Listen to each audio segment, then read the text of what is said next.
একটা দিয়ে হয় না তোর এই মেয়েকে তোমার বুঝাই বলতেছি। কি সব বুঝাবি তুই আমাকে? তুই আমার বয়ফ্রেন্ড চাস? আমি তোমায় বুঝাই বলতেছি। এই তুমি ওরে বলো নাই? তুমি ওরে বলো নাই তোমার সাথে আমার 3 বছরের সম্পর্ক তুমি বলো নাই? আমি তো অফিসে মুখ দেখাতে পারছি না। কি করেছিস তুই? কথা বলছি আমি এই ছেলেকে ভালোবাসি মা। এই ছেলেকে ছাড়া আমি থাকতে পারবো না। এই ছেলের সাথে তোর কোনো ধরনের সম্পর্ক থাকা চলবে না। আমি এই ছেলেকে ছাড়া থাকতে পারবো না বাবা। আমি পারবো না।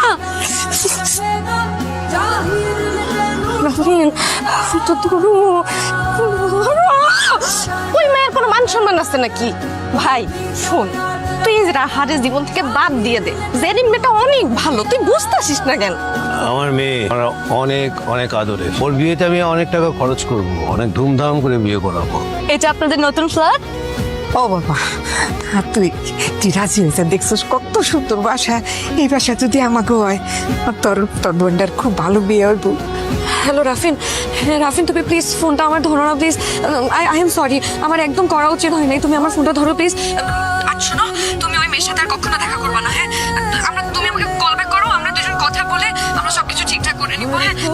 এই তুমি কে? রাফিন কই? এই রাফিন কই? রাফিন কই? আজ রাফিন কই? রাফিন, এটা রাফিনের রুম। এটা রাফিন। এই রাফিন, এটা রাফিন। রাফিন, এই রাফিনের রুম কোনটা? রাফিন রুম কোনটা? রাফিনের রুম কোনটা? রাফিন, I'm sorry. তুমি আমাকে আচ্ছা শোনো, তুমি আমার কথা শোনো। তোমাকে মাফ করে দাও। আমার বাচ্চা ঠিক আছে, আমি মাফ করে দাও। প্লিজ আমাকে মাফ করে দাও, কোনোদিন হবে না। চল চল। হ্যাঁ প্লিজ নিয়ে যান আপনাদের মেয়েকে। আপনাদের মেয়ে আমার হাজবেন্ডের জীবনটাকে একদম হেল বানিয়ে রেখেছে। রাফিন, রাফিন বলো, তুমি সবাইকে বলো যে তুমি আমাকে অনেক ভালোবাসো। প্লিজ প্লিজ রাফিন, রাফিন চুপ করে থেকো না। রাফিন প্লিজ কথা বলো। জেনিন প্লিজ, তুমি কি করছো রাফিনকে আমি জানি না, কিন্তু রাফিন তোমার সাথে ভালো থাকবে না। রাফিন আমার সাথেই ভালো থাকবে, ও আমাকে ভালোবাসে। আমার বোনটা পঙ্গু, এই কারণে ওর বিয়ে হয় না। আবার যদি কেউ ওকে বিয়ে করতে রাজি হয় তাহলে মোটা অঙ্কের টাকা চাই যৌতুক হিসেবে। রাফিন, আমি না এই বিয়েটা করলে আমার বোনের বিয়েটা হয়ে যাবে। আমার বাবা বছরের পর বছর মৃত্যুর সাথে যুদ্ধ করতেছে, চিকিৎসার অভাবে, টাকার অভাবে। আমি যদি আজকে এই বিয়েটা করি তাহলে আমার বাবার অপারেশন হবে সিঙ্গাপুরে। আমার পরিবারের এই শহরে মাথা গোজার কোনো ঠাঁই নাই।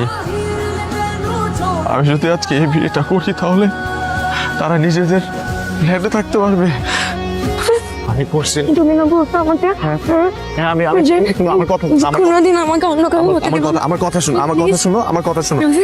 আমি যেদিন তোকে প্রথম দেখছিলাম আমার এই হৃদয় তোমাকে ভালোবাসতে শুরু করছিল।